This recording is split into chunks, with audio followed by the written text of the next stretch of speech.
A massing study in Revit allows us to explore different forms and shapes of a building before even creating the first wall or floor object. To do this in a Revit environment, we first need to set up our different elevations. In this case, I'd like to come in here to the south elevation. And when I use the term set up our different elevations, I'm really talking about our different building elevations, which means our different levels. Now, what I'd like to do is draw in 2 more levels. So underneath the Architecture tab, I'm going to select on Level.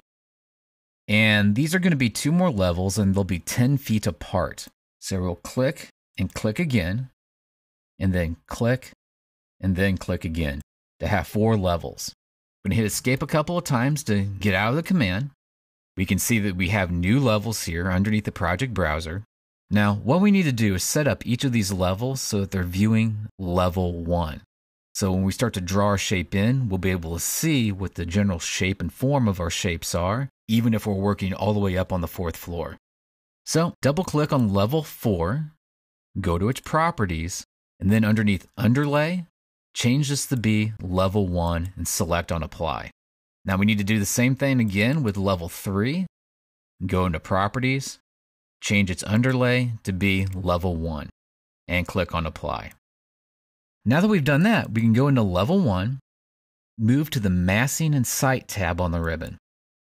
From here, there's an option called In Place Mass. If you select on In Place Mass, it'll ask you to give this mass a name. And I'd like to call this Main Building, and then select on OK.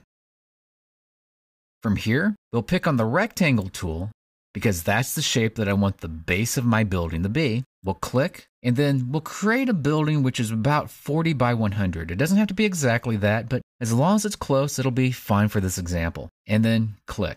Now we also need to create what the top of this building is going to look like. So we'll double click on level 4. And the reason why we set the underlay is so that we see this gray box. If we hadn't, we wouldn't be able to see it. And what I'd like to do now is have this building have kind of an odd shape.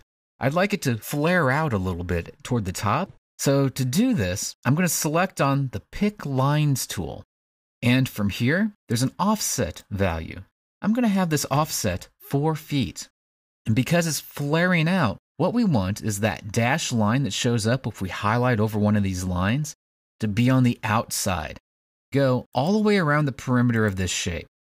The next thing I'd like to do is go to the 3-dimensional house, the default 3D view button up at the top of the screen.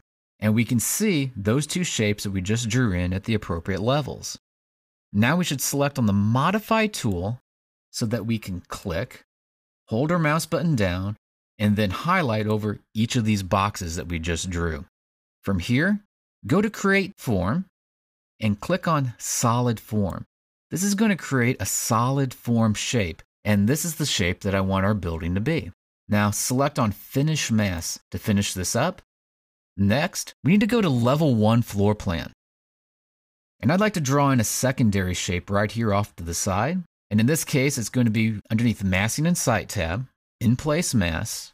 And I'm just going to call this Entrance and select on OK. From here, pick on the Line command and then just draw in just sort of a general shape that's about maybe 16 by 44.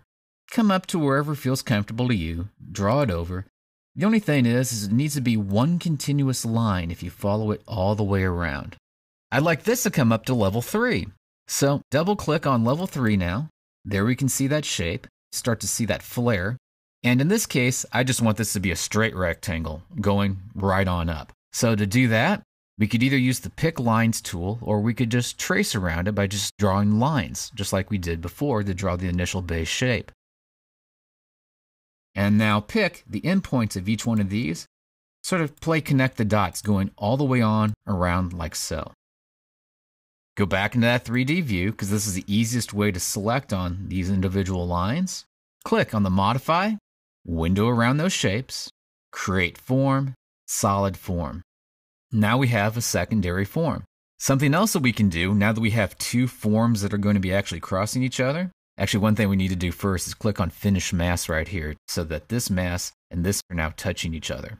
Now, the next thing that we can do is we can select on one of these forms. And what I'd like to do is try to join these 2 forms together. And there's an option here called Join when you select on one of the masses. I'm going to pick this form and now this form. To cut that extra mass out. Even though they're still independent of each other, they're now kind of joined together with the extra material being cut out of them. One other thing that I'd like to do is come in here to the massing again. Once again, go to Level 1 Floor Plan, and from here, there's an option called Place Mass. If you select on that, it'll say that there aren't any mass families currently loaded in. Do you want to load one into the project? Say yes to that. Move here to Mass, and now open up the Mass folder. And from here, we can see there's a variety of different shapes already available to us inside of Revit. And we can choose any of these shapes off the list for a shape that we might want to bring into our project. Now, I really don't care which shape that you decide to bring in. In my case, I think I'm going to select on Gable and then click on Open. It's now bringing that gable shape in, and I'm just going to try to put that gable shape right about in this area right here. Click to place it. I'm going to hit the Escape key a couple of times to get out of the command, and now we're going to take a look at this in a 3D view. Now you can see that I have this gable shape right here. It's sort of pulled away from the other mass, and that's okay. If we want to bring it up close to the other mass, we can do that as well. Double click on Level 1, select back on this again, and we can see that there's arrows associated with this shape. And by clicking and pulling on the arrows, we can always pull this back and align it with the face of the mass. And if we look at that in a 3D view, we'll now see that the one goes back to the other. In fact, this is a mass just like this one was a mass.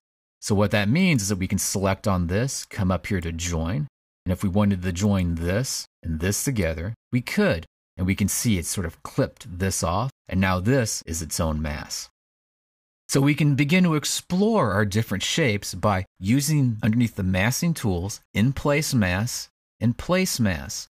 Place Mass has a series of already defined shapes, while In Place Mass allows us to draw and define all those different kinds of shapes and forms that could make up our building structure.